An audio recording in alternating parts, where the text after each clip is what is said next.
Assalamualaikum warahmatullahi wabarakatuh, teman-teman sahabat timnas dimanapun kalian berada. Ya, ada kabar terbaru tentang timnas yang akan melakukan laga uji coba di bulan September. Yuk langsung saja kita simak videonya. PT bilang kita kangen untuk uji coba lawan Malaysia. Terakhir kita ketemu lawan Malaysia itu di AFF 2021 dan kita menang telak saat itu. Jadi di FIFA Match Day nanti bulan September, PSSI merencanakan untuk mengadakan turnamen mini yang akan diikuti oleh Lebanon, Kuwait, dan Malaysia. Tapi sejauh ini baru dua negara tersebut yang menjawab undangan dari PSSI, sedangkan Malaysia belum. Ini gambaran peringkat ketiga negara yang kita undang nanti. Tapi itu pun masih tentatif. Dan alasan PSSI mengundang Lebanon dan Kuwait karena persiapan menghadapi ronde keempat Piala Dunia yang kemungkinan besar kita akan menghadapi negara-negara Timur Tengah. Sedangkan untuk melawan Malaysia ya kangen aja, namanya juga kangen. Sedangkan untuk lawan Rusia sendiri sepertinya tidak bisa dalam waktu dekat-dekat ini. Mungkin tahun depan atau juga belum tahu lebih lanjutnya kapan lagi. Kalau kalian setuju nggak dengan mini turnamen tiga negara tersebut? Komentarnya sikat. Saat AFC mengumumkan aturan tersebut, kini muncul kabar yang cukup mengejutkan. Soalnya Cina yang ingin menjadi tuan rumah babak keempat kualifikasi Piala Dunia. Berdasarkan aturan, Cina harusnya tidak memenuhi syarat untuk menjadi tuan rumah. Lagian peluang mereka untuk lolos ke babak tersebut juga cukup kecil, mengingat peringkat mereka yang masih berada di juru kunci grup C. Jika ingin menjadi tuan rumah, minimal Cina harus finish di peringkat ketiga. Situasi inilah yang membuat tim maupun fans menjadi bingung, karena tim yang kelolosannya terbilang sulit malah berani mencalonkan diri untuk menjadi tuan rumah.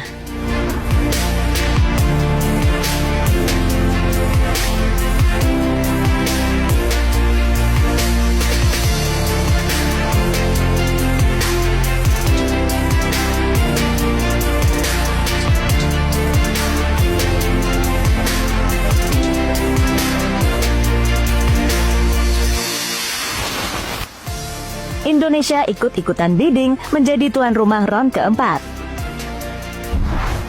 Soal niat menjadi tuan rumah babak keempat, Indonesia ternyata juga ikut-ikutan. Berbeda dengan Cina, soal peluang lolosnya Indonesia lebih besar. Bahkan Indonesia masih berpeluang finish di peringkat ketiga karena cuma tertinggal 1 poin dari Arab Saudi. Mengenai niat Indonesia yang ingin menjadi tuan rumah, hal ini disampaikan langsung oleh Arya Sinulinga selaku exco dari PSSI. Dan menurut pengakuan dari Pak Arya, ternyata AFC yang memberikan penawaran kepada semua tim peserta untuk menjadi tuan rumah babak keempat kualifikasi Piala Dunia. AFC minta para peserta putaran 4 untuk menawarkan diri sebagai tuan rumah dan bidding. Namanya ditawarkan, ya kita pasti ikutlah.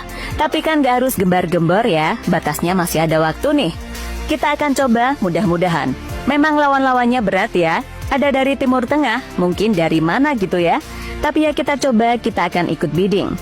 Sudah pasti ikut bidding untuk jadi tuan rumah. Jadi nggak mungkin kita nggak ikut bidding kalau memang nanti kita ada proses ke sana. Jadi tetap kita akan lakukan. Tunggu saja, kata Arya Sinulinga dikutip dari bola.net.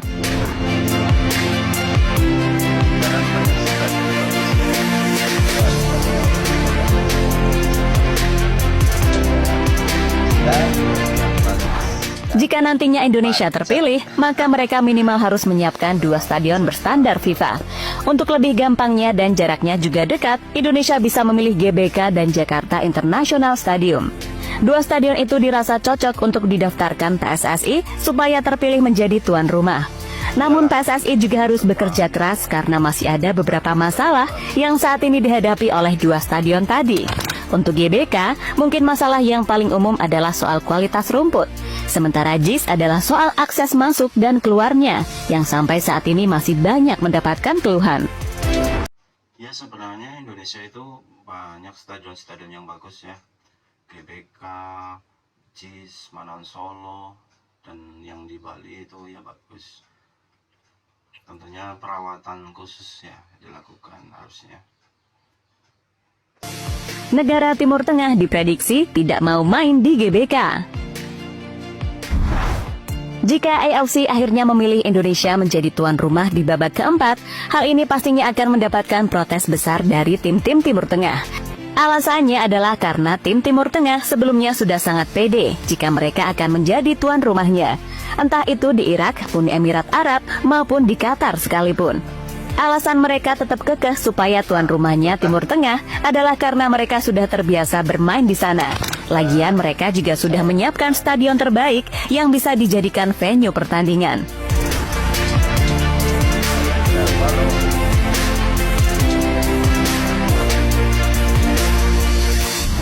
Alasan lain mengapa Timur Tengah protes jika Indonesia yang akan menjadi tuan rumah adalah karena mereka pastinya juga sudah tahu nasib dari Arab dan Bahrain yang sebelumnya dikalahkan timnas di GBK. Tak hanya itu, tim-tim Timur Tengah pastinya juga sudah menyadari betapa gilanya Ultras Garuda dalam memberikan dukungan. Momen yang membuat tim Timur Tengah seperti Bahrain menganggap jika GBK adalah neraka bagi mereka. Emang ya, tim Timur Tengah pasti banyak dramanya. Bilang aja kalian takut main di Indonesia. Inilah dia skuad Harimau Malaya yang bakal mantap. bermain di Piala Dunia tak lama je lagi. Ramai yang mula komen pasal skuad Malaysia ni sebab nampak macam tak ada perubahan pun. Oh bisa. Kangen lawan Malaysia. Kemungkinan Indonesia akan melawan Malaysia pada uji coba bulan September nanti, guys. Kata Pak Erick Thohir, Malaysia ini udah bikin banyak pergantian. Pelatih udah baru, ya kan? Ada pemain baru juga. Dan timnas Indonesia udah lama nggak lawan Malaysia. Dan ada salahnya buat kita mencoba. Terakhir kali kita jumpa jiran kita Malaysia itu tahun 2021. Itu di Piala AFF. Timnas kita menang 4-1. Irfan Jaya cetak 2 gol, Pratama Arhan dan juga Elkan Bagot. Apakah timnas Malaysia berani? Yaps, kami sudah kangen melawan Malaysia cukup lama. Tes nyali lah. Kalau Malaysianya mau, kalau nggak mau ya lain kali. Wah, ditantangin Pak Erick Thohir nih guys. Dan ternyata bukan hanya fans timnas Indonesia aja yang pengen timnas Indonesia itu bertanding melawan Malaysia. Tapi ternyata Ketua Umum PSSI kita juga ingin timnas Indonesia full squad bertanding melawan timnas Malaysia full squad. Iyalah. Kita coba uji nyali. Kita jaga tim yang ada. Kita ingin tim nasional berlatih lebih awal supaya kita fokus ya, apalagi ada beberapa pemain yang cedera. Karena itu sejak awal penting sekali tim nasional kita diisi oleh jumlah pemain yang cukup 2x11. Karena kalau yang cedera ya konsekuensinya ya kurang pemain. Apalagi yang selalu saya bilang ya, pemain tim nasional kita juga ada yang juga masih masuk kategori U23. Kadang-kadang kalau turnamennya bersamaan dikurangin pemain yang U23 jumlahnya kurang lagi. Jadi ya memang ketebalan tim menjadi penting. Dan kita bisa lihat dengan sekarang 2x11 ya, kalau ada cedera-cedera ini masih ada yang bisa mengisi gitu. Ya, pada intinya timnas Indonesia harus fokus dalam menatap laga terakhir ya, laga krusial saat melawan Cina dan melawan Jepang. Semoga pada saat melawan timnas Cina Indonesia bisa menang dan bisa seri saja dengan Jepang, itu sudah bagus. Ya, cukup sudah videonya. Assalamualaikum warahmatullahi wabarakatuh.